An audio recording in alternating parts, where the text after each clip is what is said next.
La redención particular.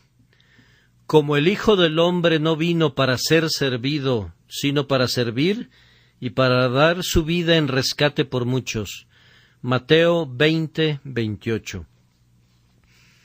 Cuando recibí por primera vez la responsabilidad de ocupar este púlpito y de predicar en esta sala, mi congregación tenía la forma de una masa irregular de personas procedentes de todas las calles de esta ciudad, que venían para escuchar la palabra. Se trataba simplemente de un evangelista que predicaba a muchos que no habían oído el Evangelio anteriormente. Por la gracia de Dios, ha ocurrido un cambio muy bendito, y ahora, en vez de tener una multitud irregular que se reúne, mi congregación es tan permanente como la de cualquier otro ministro de la ciudad de Londres. Desde este púlpito puedo observar los rostros de mis amigos que han ocupado los mismos lugares hasta donde es posible durante todos estos meses, y tengo el privilegio y el placer de saber que una gran proporción, ciertamente las 3/4 partes de las personas que se congregan aquí, no son personas que asisten por pura curiosidad, sino que son mis oyentes regulares y constantes, y pueden observar que mi carácter también ha cambiado. Antes era un evangelista, pero ahora mi responsabilidad ha pasado a ser la del pastor de ustedes. Ustedes eran antes un grupo muy variado, reunido para escucharme, pero ahora estamos unidos por los lazos del amor. Por nuestra asociación hemos aprendido a amarnos y a respetarnos los unos a los otros, y ahora ustedes se han convertido en las ovejas de mis pastos y miembros de mi rebaño, y yo tengo el privilegio de asumir la posición de un pastor en este lugar, como también de la capilla donde trabajo por las tardes. Entonces, pienso que cada uno de ustedes estará de acuerdo que, debido a que tanto la congregación como mi oficio han cambiado ahora, la propia enseñanza debe sufrir una modificación en cierta medida.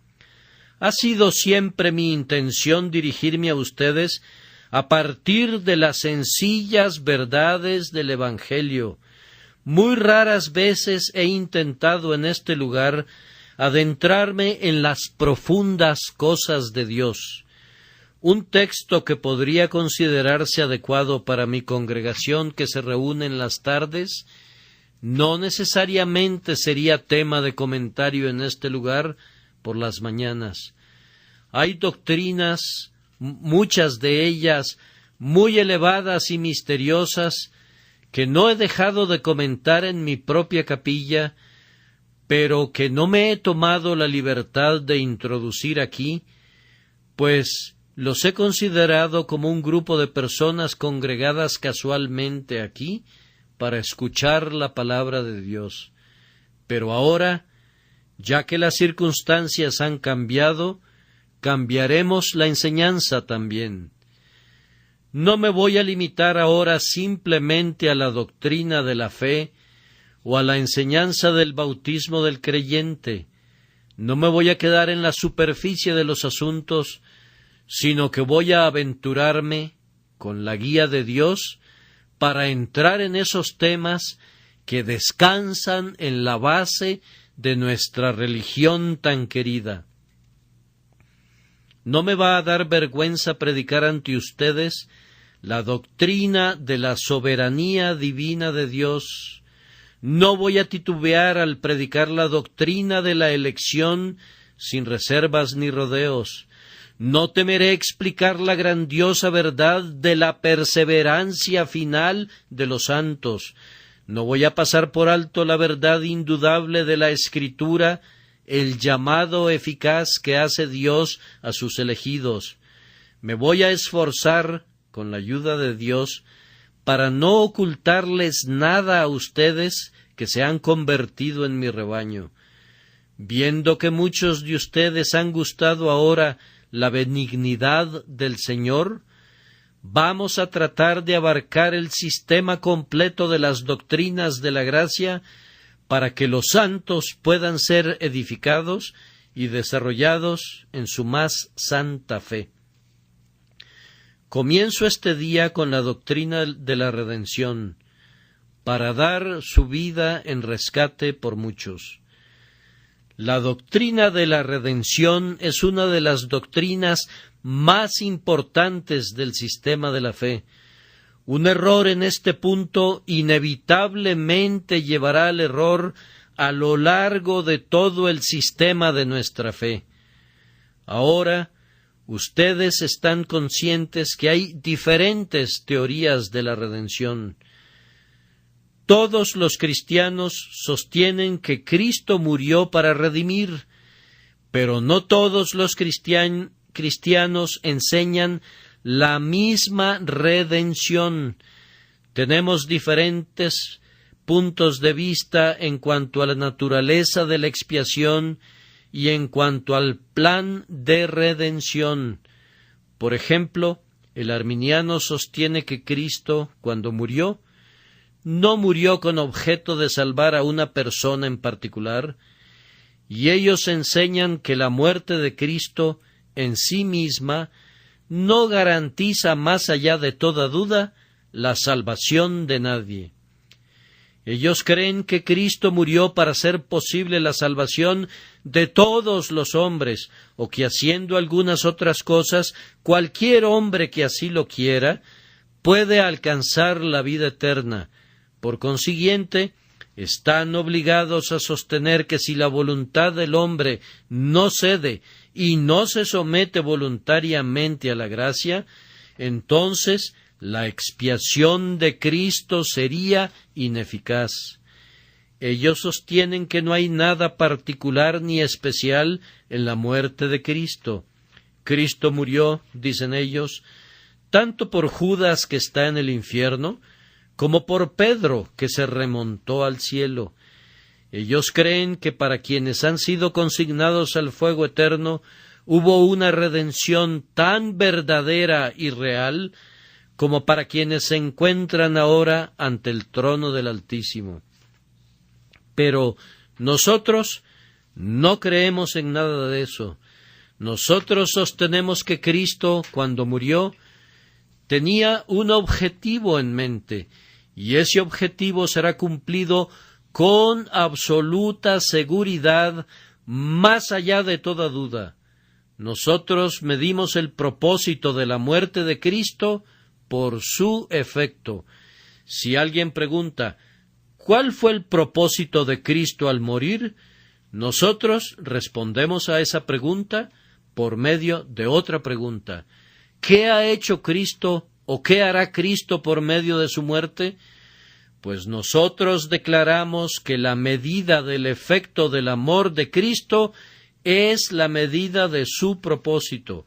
Nosotros no podemos engañar a nuestra razón pensando que la intención del Dios Todopoderoso puede frustrarse, o que el propósito de algo tan grandioso como la expiación puede fallar por algo. Sostenemos, no tenemos miedo de decir lo que creemos, que Cristo vino a este mundo con la intención de salvar a una gran multitud, la cual nadie podía contar, y creemos que como resultado de esto, cada persona por quien Él murió, sin ninguna sombra de duda, será limpiada de pecado y estará lavada en su sangre ante el trono del Padre. Nosotros no creemos que Cristo haya hecho una expiación eficaz por quienes están condenados para siempre. No nos atrevemos a pensar que la sangre de Cristo haya sido derramada jamás con la intención de salvar a quienes Dios sabía de antemano que no podrían ser salvos, y algunos de ellos ya estaban en el infierno cuando Cristo, de acuerdo a la creencia de algunos hombres, murió para salvarlos. De esta forma, acabo de presentar nuestra teoría de la redención, y de sugerir las diferencias que existen entre dos grandes grupos de la Iglesia que profesa la fe.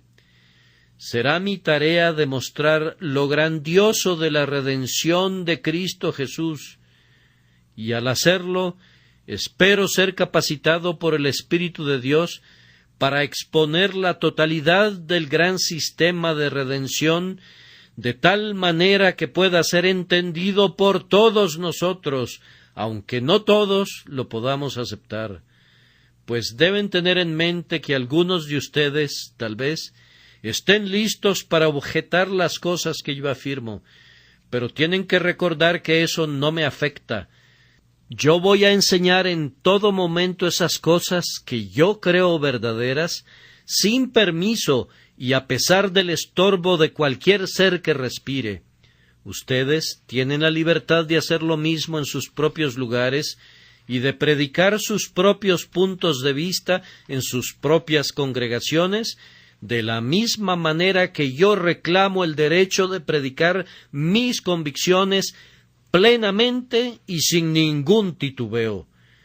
Cristo Jesús dio su vida en rescate por muchos, y por medio de ese rescate, Él alcanzó para nosotros una gran redención.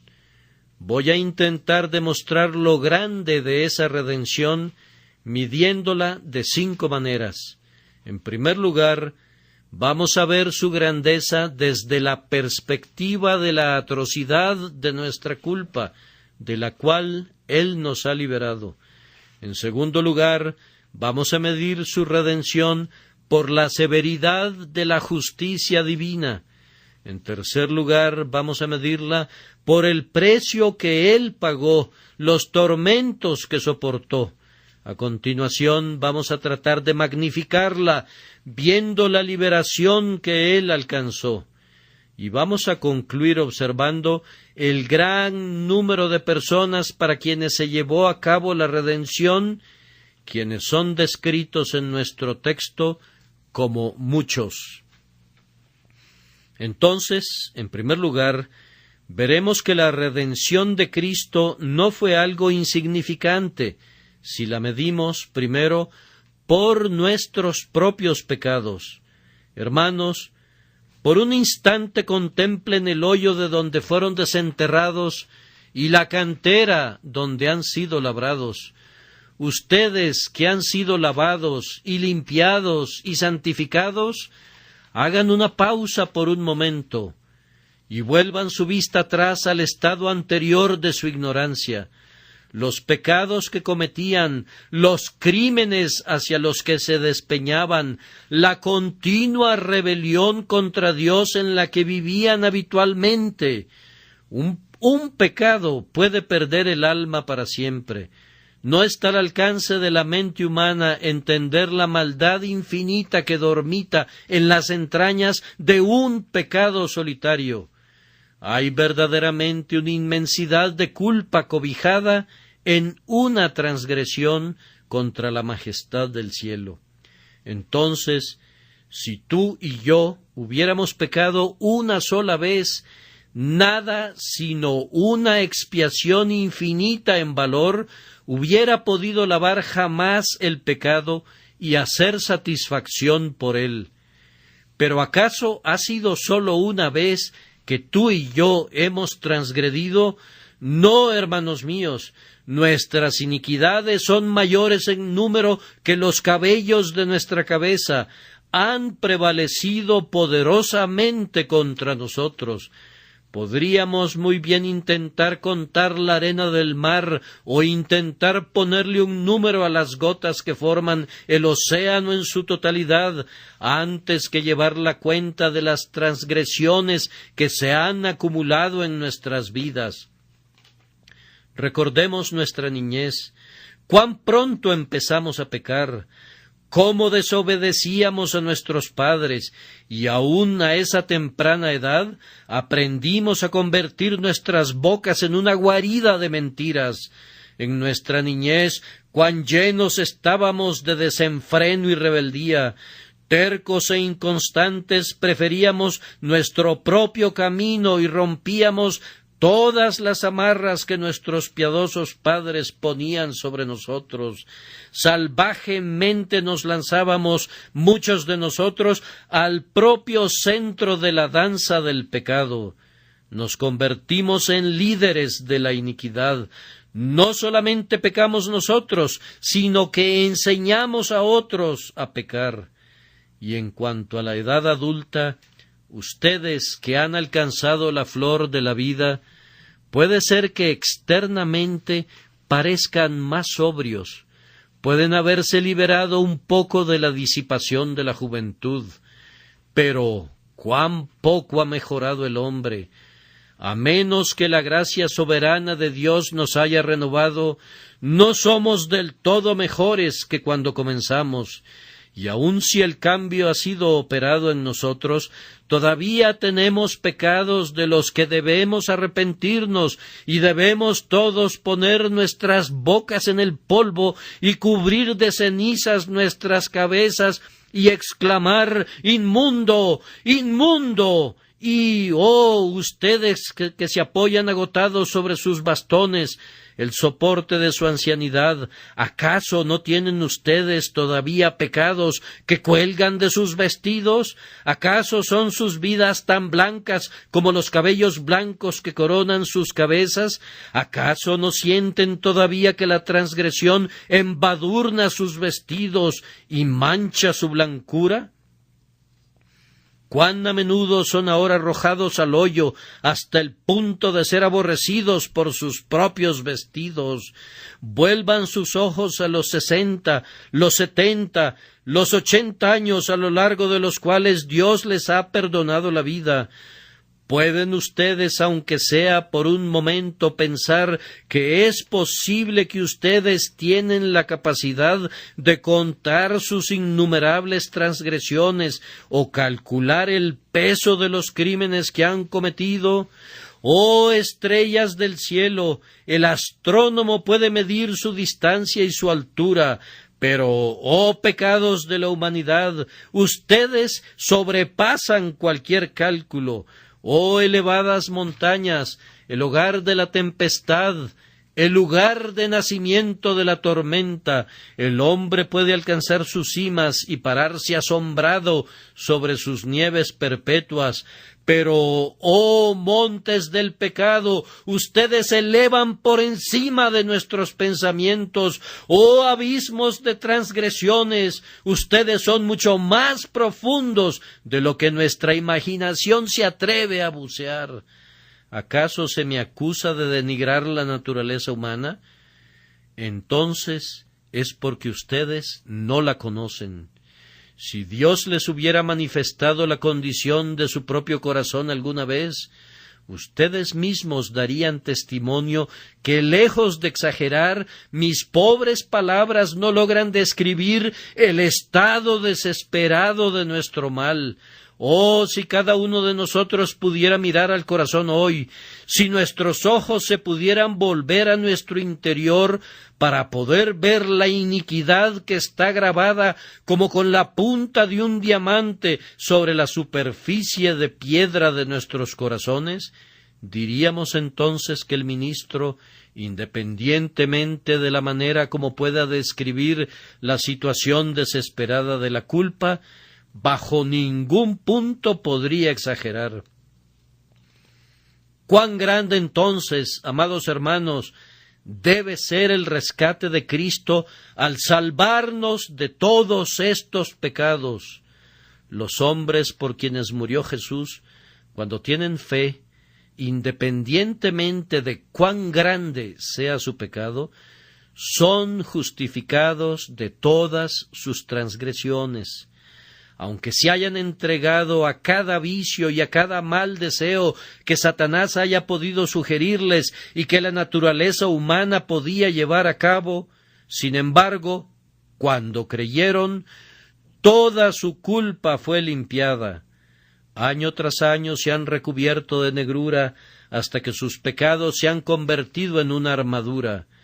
Pero en un instante de fe, un momento triunfante de confianza en Cristo, La gran redención quita la culpa de numerosos años. Más aún, si fuera posible que todos los pecados que los hombres han cometido de pensamiento o de palabra o de obra desde que los mundos fueron creados y desde que el tiempo comenzó fueran colocados sobre una sola pobre cabeza, la gran redención sería plenamente suficiente para quitar todos estos pecados y lavar al pecador para que quedara más blanco que la nieve. Oh, ¿quién pudiera medir las alturas de la plena suficiencia del Salvador? Quien quiera hacerlo, primero tiene que calcular qué tan grande es el pecado, y luego recordar que así como el diluvio de Noé sobrepasó los picos de las montañas más elevadas de la tierra, así el diluvio de la redención de Cristo sobrepasa las cimas de las montañas de nuestros pecados. En los atrios del cielo hay hombres hoy que una vez fueron asesinos y ladrones y borrachos y fornicarios, blasfemos y perseguidores, pero ellos fueron lavados, fueron santificados. Pregúntenles de dónde proviene el brillo de sus vestidos y dónde obtuvieron su pureza, y ellos al unísono les dirán que ellos lavaron sus vestidos y los blanquearon en la sangre del Cordero. Oh, ustedes conciencias atribuladas, oh, ustedes que están trabajados y cargados, oh, ustedes que gimen a causa del pecado, la grandiosa redención que ahora es proclamada a ustedes es plenamente suficiente para sus necesidades, y aunque sus numerosos pecados sobrepasan a las estrellas que adornan el firmamento, aquí hay una expiación hecha por todos ellos, un río que puede cubrirlos a todos y llevárselos muy lejos para siempre. Esta es, entonces, la primera medida de la expiación, la atrocidad de nuestra culpa. Ahora, en segundo lugar, debemos medir la gran redención por la severidad de la justicia divina. Dios es amor y siempre ama, pero mi siguiente propuesta no interfiere para nada con esta afirmación. Dios es severamente justo, inflexiblemente severo en sus tratos con la humanidad. El Dios de la Biblia no es el Dios que algunos imaginan, que tiene tan baja opinión del pecado que puede pasarlo por alto sin demandar ningún castigo. Él no es el Dios de la imaginación de algunos hombres que piensan que nuestras transgresiones son cosas tan pequeñas, simples pecadillos, que el Dios del cielo los pasa por alto y deja que mueran en el olvido. No, Jehová, el Dios de Israel, ha declarado acerca de sí mismo, Jehová, cuyo nombre es celoso, Dios celoso es. Su propia declaración es, y que de ningún modo tendrá por inocente al malvado. El alma que pecare, esa morirá. Aprendan, amigos míos, a mirar a Dios como un ser tan severo en su justicia como si no tuviera amor, y sin embargo tan amoroso como si no fuera severo. Su amor no disminuye su justicia, ni su justicia se contrapone a su amor en lo más mínimo. Las dos cosas están dulcemente vinculadas entre sí en la expiación de Cristo. Pero fíjense bien, nunca podremos entender la plenitud de la expiación hasta no comprender antes la verdad de la Escritura acerca de la inmensa justicia de Dios. Nunca se ha dicho una mala palabra, ni se ha concebido un mal pensamiento, ni se ha cometido una mala acción que Dios no vaya a castigar en la persona del culpable. Él tendrá una satisfacción, ya sea de ustedes o de Cristo. Si ustedes no pueden presentar la expiación por medio de Cristo, deben permanecer por siempre en una deuda que no podrán pagar, en la miseria eterna, pues tan ciertamente como que Dios es Dios, Él primero perdería su divinidad que permitir que un pecado quede sin castigo o una partícula de rebelión sin venganza. Ustedes podrán decir que este carácter de Dios es frío y severo y duro. No puedo evitar que digan eso. No obstante, lo que he comentado es verdad. Así es el Dios de la Biblia, y aunque repetimos que es verdad que Él es amor, no es menos cierto que además que Él es amor, Él es plena justicia, porque toda cosa buena en su máxima perfección se encuentra en Dios, de tal forma que mientras el amor alcanza su hermosura plena, la justicia muestra una inflexibilidad severa en él. En su carácter, Dios no tiene ninguna torcedura ni ninguna desviación. Ninguno de sus atributos predomina como para opacar a los otros. El amor tiene pleno dominio, y la justicia no tiene un límite más estrecho que su amor. Oh, entonces, amados hermanos, piensen cuán grandiosa debe haber sido la sustitución de Cristo, ya que pudo satisfacer a Dios por todos los pecados de su pueblo. Por el pecado del hombre, Dios demanda el eterno castigo, y Dios ha preparado un infierno al que arrojará a quienes mueran sin arrepentirse.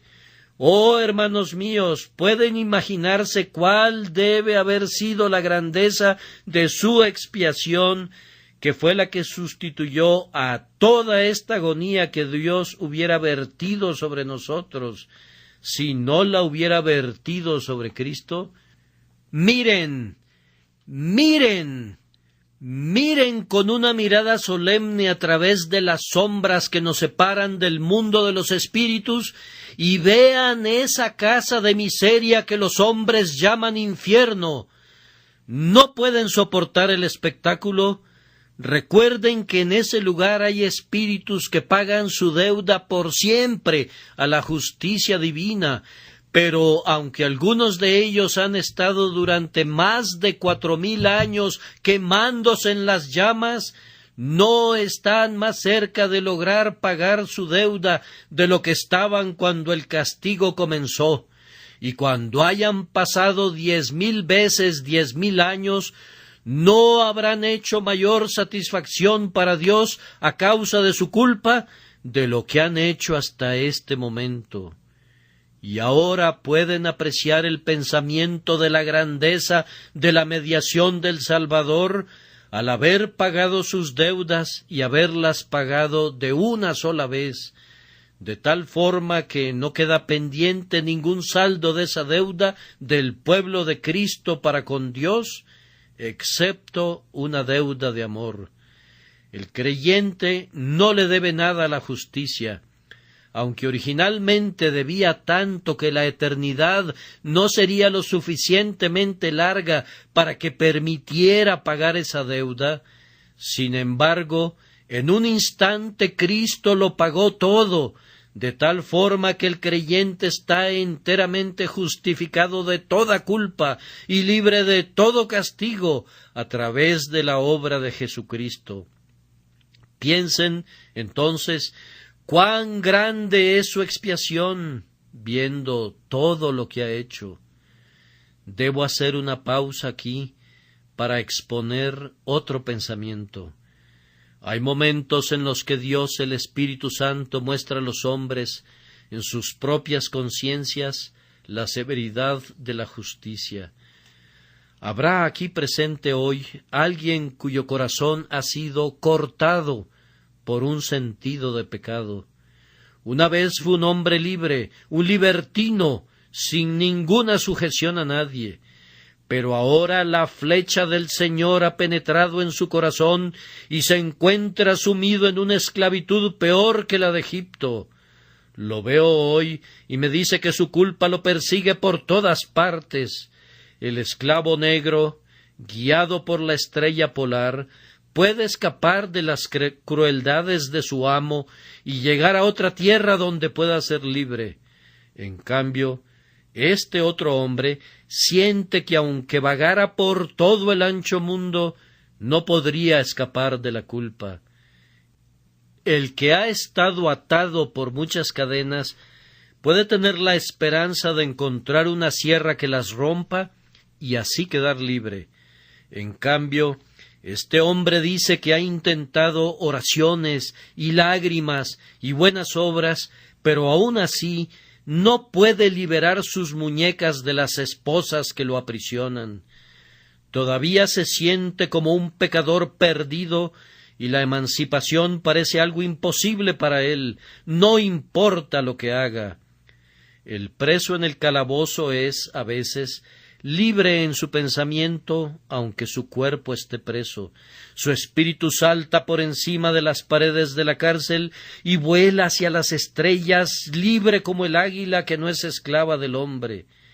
Pero este hombre es un esclavo en sus pensamientos. No puede tener ni un solo pensamiento brillante o feliz. Su alma está decaída en su interior. El hierro se ha metido en su espíritu y está amargamente afligido. El cautivo a veces olvida su cautiverio en sus sueños, pero en cambio este hombre no puede dormir. En la noche sueña con el infierno y en el día parece sentir ese infierno. Lleva en su corazón un horno ardiente de llamas y no importa lo que haga, no puede apagarlo. Él ha sido confirmado, ha sido bautizado, toma el sacramento, asiste a la iglesia o visita frecuentemente una capilla, sigue cada ordenamiento y obedece cada norma, pero el fuego continúa ardiendo. Da su dinero a los pobres, está presto a entregar su cuerpo a la hoguera, alimenta a los hambrientos, visita a los enfermos, da de vestir al desnudo, pero el fuego sigue ardiendo y no importa lo que haga, no puede apagarlo. Oh, ustedes, hijos del abatimiento y del dolor, esto que sienten es por causa de la justicia de Dios que los persigue, y dichosos son ustedes porque sienten esto, pues hoy yo les predico este evangelio glorioso del bendito Dios. Tú eres una de las personas por quienes murió Jesucristo, por ti Él ha satisfecho la justicia divina, y ahora todo lo que tienes que hacer para obtener paz en tu conciencia es decir simplemente a tu adversario que te persigue: ten cuidado, mi amigo, Cristo murió por mí, mis buenas obras no te detendrían, mis lágrimas no te apaciguarían, ten cuidado, allí está la cruz, allí está clavado mi Dios que sangra, escucha su clamor de muerte, míralo morir, ¿no estás satisfecho ahora? Y cuando hayas hecho eso, tendrás la paz de Dios que sobrepasa todo entendimiento, que guardará tu corazón y tu mente por medio de Jesucristo tu Señor, y entonces conocerás la grandeza de su expiación. En tercer lugar, podemos medir la grandeza de la redención por el precio que Él pagó. Es imposible que nosotros sepamos cuán grandes fueron los dolores que el Salvador soportó. Sin embargo, una mirada a ellos no dará una pequeñísima idea de la grandeza del precio que Él tuvo que pagar por nosotros. Oh Jesús, ¿quién podrá describir tu agonía? Que se reúnan en mí todos los manantiales y habiten en mi cabeza y mis ojos, vengan nubes y lluvia, mi dolor necesita de todos esos líquidos que la naturaleza ha producido, que cada vena absorba todo un río para alimentar mis ojos cansados de llanto, demasiado secos están a menos que se liguen a nuevos conductos y suministros que los humedezcan y reflejen mi conciencia. Oh Jesús, tú sufriste desde tu nacimiento, varón de dolores y experimentado en quebrantos. Tus sufrimientos recayeron sobre ti en una lluvia perpetua hasta la horrible última hora de tinieblas. Entonces, ya no en una lluvia, sino en una nube, un torrente, una catarata de aflicción, tus agonías se precipitaron sobre ti. Mírenlo allá, es una noche de hielo y de frío, pero él está al descubierto, es de noche, él no duerme sino que está orando, escucha sus gemidos. ¿Alguna vez alguien ha combatido como él combate? Ve y mira su rostro. ¿Acaso algún mortal mostró alguna vez en su rostro tal sufrimiento como el que puedes mirar en él? ¿Escuchas sus propias palabras? Mi alma está muy triste hasta la muerte. Se pone de pie, es prendido por traidores y es llevado con ellos. Entremos al lugar donde acaba de estar en agonía. Oh Dios, ¿qué es esto que vemos?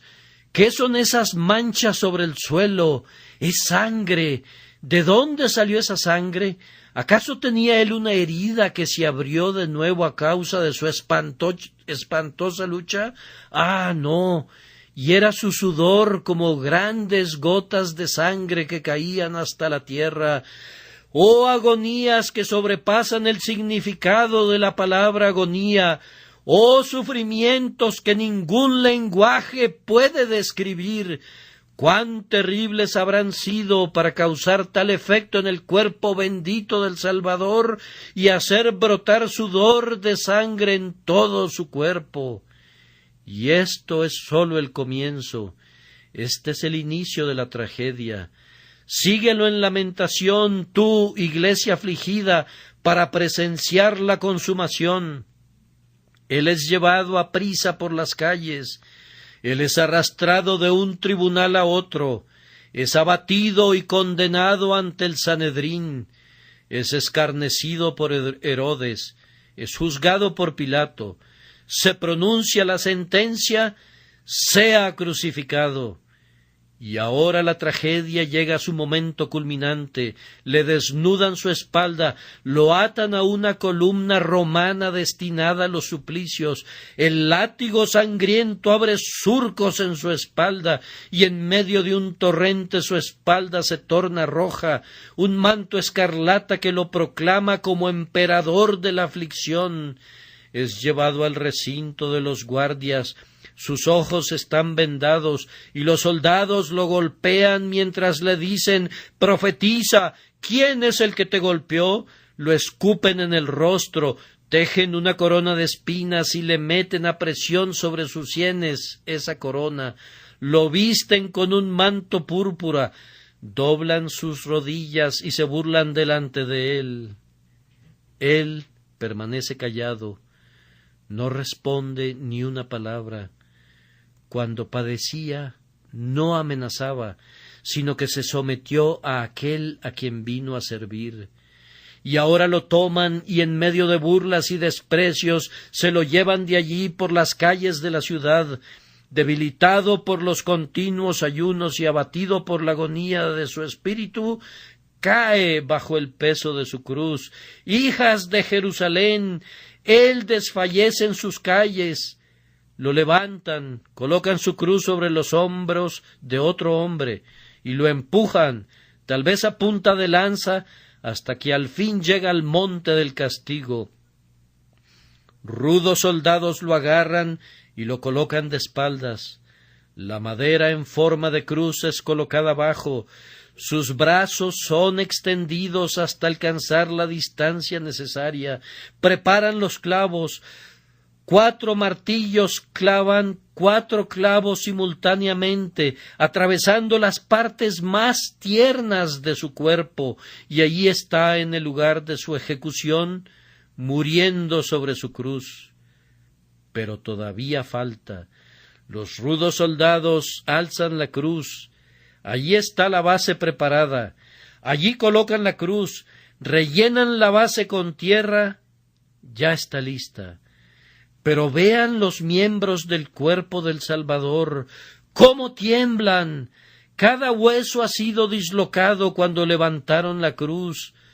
Cómo llora, cómo suspira, cómo solloza. Y más aún, escuchen cómo grita en agonía: Dios mío, ¿por qué me has desamparado? Oh sol, no me sorprende que hayas cerrado tu ojo para no ver más un hecho tan cruel.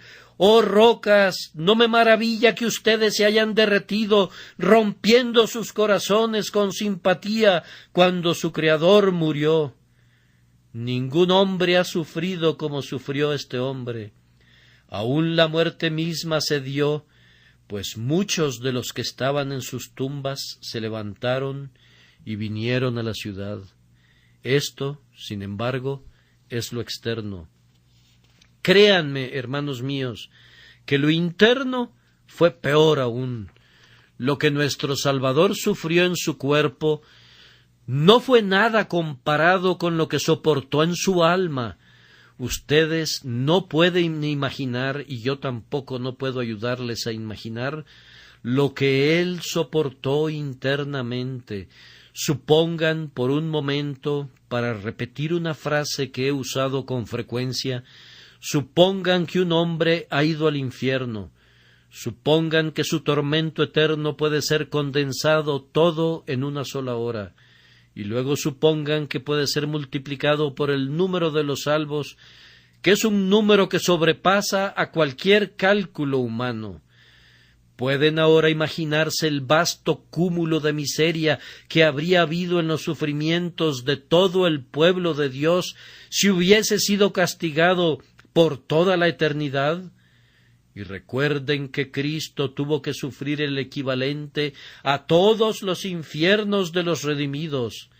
No podría expresar ese pensamiento de mejor manera que usando esas palabras repetidas a menudo. Parecería que el infierno fue puesto en una copa.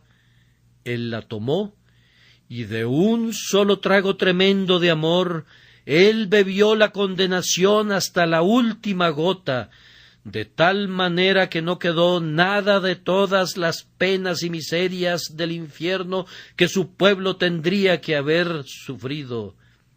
No digo que él sufrió lo mismo, pero sí soportó un equivalente a todo esto, y dio satisfacción a Dios por todos los pecados de todo su pueblo, y por consiguiente llevó un castigo equivalente al de ellos. ¿Pueden ahora imaginar, pueden tener una idea de la grandiosa redención de nuestro Señor Jesucristo? Voy a tratar brevemente el siguiente punto. La cuarta forma de medir las agonías del Salvador es esta. Debemos calcularlas por la gloriosa liberación que Él ha efectuado. Levántate, creyente, ponte de pie en tu lugar y da testimonio en este día acerca de la grandeza de lo que Dios ha hecho por ti. Déjame que yo lo diga por ti. Voy a decir tu experiencia y la mía conjuntamente. Una vez mi alma estaba cargada de pecado. Yo me había rebelado contra Dios y había transgredido gravemente. Los terrores de la ley se apoderaron de mí. Las penas de la convicción me aprisionaron. Me reconocí culpable. Miré al cielo y me di cuenta que un Dios airado había jurado castigarme. Miré hacia abajo y vi un infierno con sus fauces abiertas, listo para devorarme. Traté de satisfacer mi conciencia mediante buenas obras, pero todo en vano. Me esforcé por asistir a las ceremonias de la religión para apaciguar la angustia interna que me agobiaba, pero todo fue inútil. Mi alma estaba triste, casi hasta la muerte. Pude haber dicho como el que guardaba luto antiguamente: mi alma tuvo por mejor la estrangulación y quiso la muerte más que mis huesos. Esta fue la gran pregunta que siempre me dejó perplejo. He pecado. Dios debe castigarme. ¿Cómo puede ser justo si no me castiga? Entonces, puesto que Él es justo, ¿qué será de mí? Al fin mi ojo se volvió hacia esa dulce palabra que dice: la sangre de Jesucristo su Hijo nos limpia de todo pecado. Llevé ese texto a mi habitación. Allí me senté y medité. Miré a uno clavado en la cruz. Era mi Señor Jesús. Allí estaba la corona de espinas, junto con los emblemas de una miseria inigualable y sin par. Lo miré a él y mi mente recordó esa palabra que dice: palabra fiel y digna de ser recibida por todos, que Cristo Jesús vino al mundo para salvar a los pecadores. Entonces me dije a mí mismo: ¿este hombre murió por los pecadores? Yo soy un pecador. Entonces Él murió por mí. Él salvará a aquellos por quienes murió. Él murió por los pecadores. Yo soy un pecador. Él murió por mí. Él me salvará. Mi alma confió en esa verdad. Lo miré a Él, y conforme veía el fluir de su sangre redentora de almas, mi espíritu se regocijó, pues yo podía decir: nada traigo en mis manos, solamente a tu cruz me aferro, desnudo busco en él vestido, desamparado vengo a él por gracia, sucio a esta fuente corro, lávame, Salvador, porque me muero. Y ahora, creyente, tú dirás lo que falta. El momento en que tú creíste, tu carga se desprendió de tus hombros y te volviste ligero como el aire. En vez de tinieblas, ahora tenías luz. En lugar de ropas de tristeza, tenías vestidos de alabanza. ¿Quién podría describir tu gozo a partir de ese momento? Has cantado sobre la tierra himnos del cielo, y en tu alma llena de paz has experimentado por anticipado el eterno reposo de los redimidos. Porque has tenido fe, has entrado en el reposo. Sí, proclámalo por todo el mundo. Todos aquellos que creen por la muerte de Jesús son justificados de todas aquellas cosas de las que no podrían ser librados por las obras de la ley. Di en el cielo que nadie puede acusar a los elegidos de Dios. Anuncia en la tierra que los redimidos de Dios están libres de pecado a los ojos de Jehová. Proclama aún en el infierno que los elegidos de Dios nunca irán allí, pues Cristo ha muerto por ellos, ¿y quién podrá condenarlos? Me he dado prisa para llegar al último punto, que es el más dulce de todos. Nuestro texto nos dice que Jesucristo vino al mundo para dar su vida en rescate por muchos. La grandeza de la redención de Cristo puede ser medida por el alcance de su objetivo. Él dio su vida en rescate por muchos. Debo tratar de nuevo este controvertido punto. Se nos dice con frecuencia, quiero decir a quienes se nos apoda comúnmente con el sobrenombre de calvinistas, y eso no nos da vergüenza. Pensamos que después de todo, Calvino conocía más del Evangelio que casi todos los hombres que han vivido sin inspiración. Se nos dice con frecuencia que nosotros limitamos la expiación de Cristo porque decimos que Cristo no ha dado una satisfacción por todos los hombres, o de lo contrario, todos los hombres serían salvos. Pero nuestra respuesta es que, por el contrario, nuestros oponentes son los que la limitan, no nosotros. Los arminianos afirman que Cristo murió por todos los hombres. Pregúntenles qué quiere decir eso. ¿Que Cristo murió para alcanzar la salvación de todos los hombres? Ellos responden, no, ciertamente no. Les hacemos una siguiente pregunta. ¿Cristo murió para alcanzar la salvación de algún hombre en particular? Ellos responden, no. Cristo murió para que cualquier hombre sea salvo si... Y luego siguen ciertas condiciones para la salvación. Nosotros decimos entonces, y vamos a regresar al viejo enunciado, Cristo no murió para alcanzar la salvación de nadie, ¿no es cierto? Ustedes deben responder, no. Están obligados a decir eso, pues ustedes creen que aun después que un hombre ha sido perdonado, puede caer de la gracia y perecer. Entonces, ¿quién es el que limita la muerte de Cristo? Pues ustedes afirman que Cristo no murió para asegurar infaliblemente la salvación de nadie. Por favor, discúlpennos. Cuando ustedes dicen que nosotros limitamos la muerte de Cristo, decimos, no, queridos amigos, son ustedes los que lo hacen. Nosotros decimos que Cristo murió para asegurar infaliblemente la salvación de una muchedumbre que ningún hombre puede contar, que por medio de la muerte de Cristo no solamente pueden ser salvos, sino que son salvos, deben ser salvos, y no pueden correr la menor posibilidad de riesgo de no ser otra cosa que salvos. Ustedes pueden tener su propia idea de la expiación. Pueden quedarse con ella. Nunca renunciaremos a la nuestra por lo que dicen ustedes. Ahora, amados hermanos, cuando escuchen a alguien que se ríe o se burla de una expiación limitada, le pueden responder esto. La expiación universal es como un gran puente ancho, pero que llega nada más hasta la mitad. No cubre completamente el río, solamente llega hasta la mitad. No asegura la salvación de nadie. Ahora, yo prefiero poner mis pies sobre un puente tan angosto como Hungerford, que alcanza desde una orilla a la otra, que sobre un puente que fuera tan ancho como el mundo, pero que no llegara hasta el otro extremo.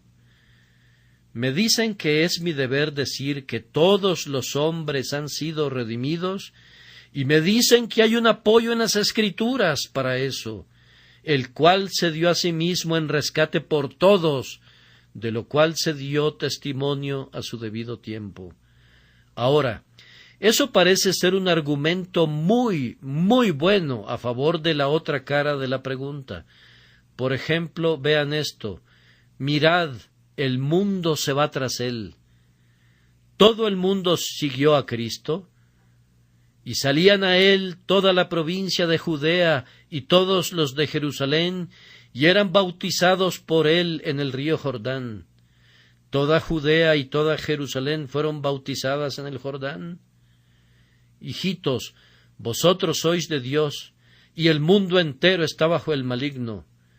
¿Acaso el mundo entero quiere decir todo mundo? Si así fuera, ¿cómo es que había algunos que son de Dios?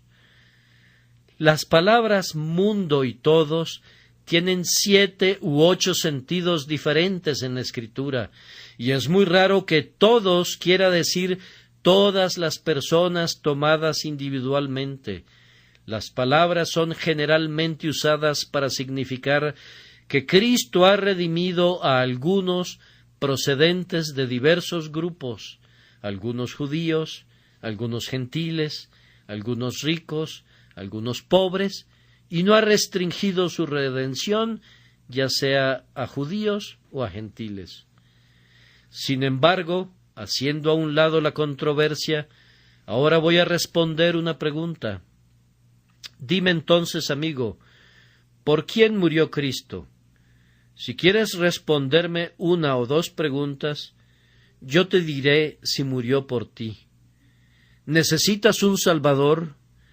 ¿Sientes que necesitas un Salvador? ¿Estás consciente del pecado hoy? ¿Te ha enseñado el Espíritu Santo que estás perdido? Si es así, Cristo murió por ti y tú serás salvado. ¿Estás consciente el día de hoy que no tienes ninguna esperanza en el mundo, sino solo en Cristo? ¿Sientes que tú no puedes por ti mismo ofrecer una expiación que pueda satisfacer la justicia de Dios? ¿Has renunciado a toda confianza en ti mismo? Y puedes decir estando de rodillas, Señor, sálvame que perezco. Cristo murió por ti.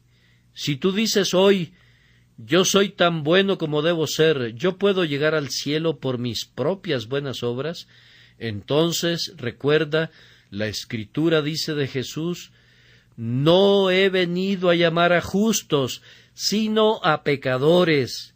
Mientras estés en ese estado, yo no te puedo predicar ninguna expiación. Pero si hoy te sientes culpable, miserable, consciente de tu culpa, y estás listo para aceptar a Cristo como tu único Salvador, no solamente te puedo decir que puedes ser salvo, sino mejor aún, serás salvado cuando te hayas desnudado de todo, excepto de la esperanza en Cristo, cuando estés preparado a venir con las manos vacías y tomar a Cristo para que sea tu todo y que tú seas absolutamente nada, entonces tú puedes mirar a Cristo y puedes decir, oh tú amado, tú sangrante Cordero de Dios, tú soportaste los dolores por mí, por los azotes que recibiste soy sanado, y por tus sufrimientos soy perdonado.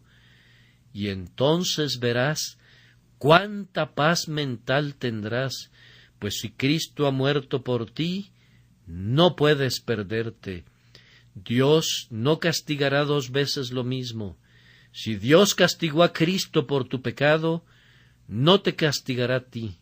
La justicia de Dios no puede exigir el pago dos veces, primero de la mano sangrante de la garantía y luego de la mía.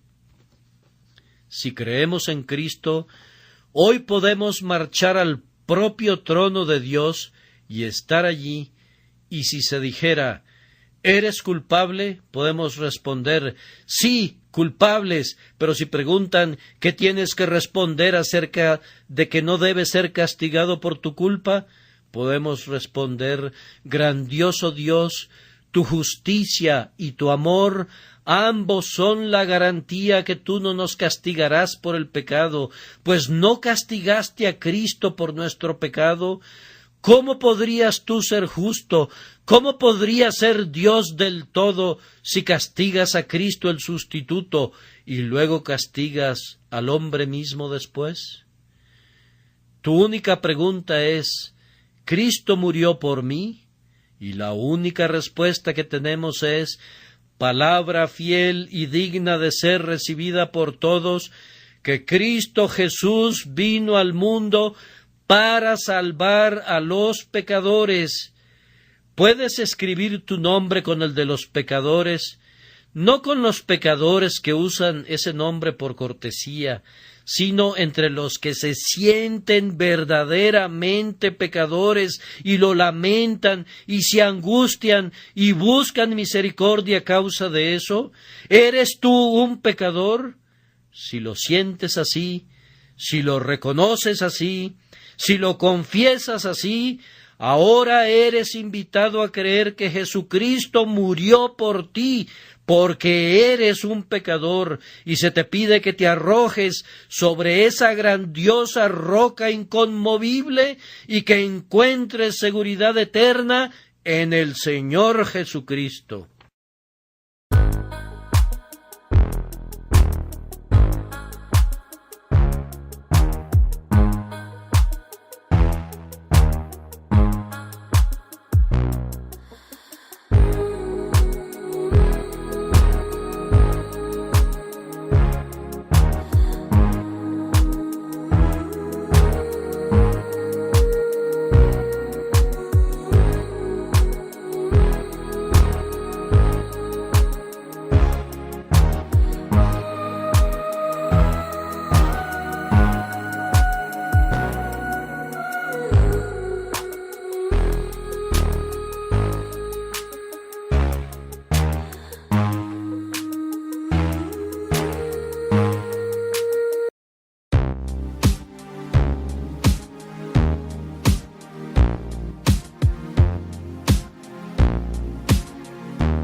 beats steady like the ocean tide. Secrets linger in the breeze.